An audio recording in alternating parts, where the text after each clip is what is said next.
ఓం శ్రీమాత్రే నమః. అమ్మ దుర్గమ్మ తల్లి తన బిడ్డలనందరినీ ఆశీర్వదిస్తూ ఈ సందేశాన్ని ఇచ్చింది. మనము అమ్మ పాదాలకు కోటి కోటి ప్రణామాలు చేస్తూ అమ్మ సందేశాన్ని విందాం. అమ్మ, మేము నిన్ను ఎల్లప్పుడూ గుర్తుపెట్టుకొని నిన్ను ఆరాధిస్తుంటాము తల్లి. మాపై నీ అనుగ్రహం, కరుణ కటాక్షం ఎల్లప్పుడూ ఉంచమ్మా.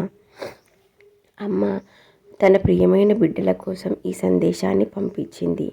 బిడ్డ, నువ్వు మానసికంగా, శారీరకంగా 2 రకాలుగా బాధపడుతున్నావు. బాధపడకు.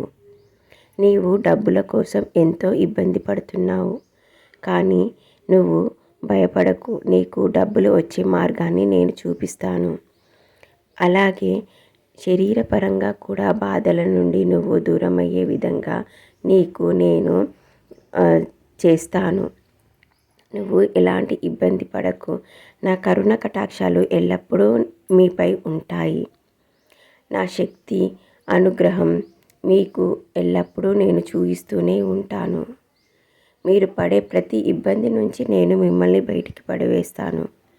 డబ్బులు వచ్చే మార్గాలు చాలానే నేను మీకు చూపిస్తాను. వాటిలో నుంచి నువ్వు తీసుకొని ఆ మార్గాన్ని నుంచి నువ్వు ముందుకు సాగు. నీకు అంతా మంచే జరుగుతుంది, విజయం జరుగుతుంది. అలా అనేసి ఎక్కువ ఆశ పనికిరాదు. మనకు ఎంత కావాలో అంతే మనము చెయ్యాలి, స్వీకరించాలి. మితిమీరిన ఆశ ఉంటే కూడా మనిషి బాగుపడడు.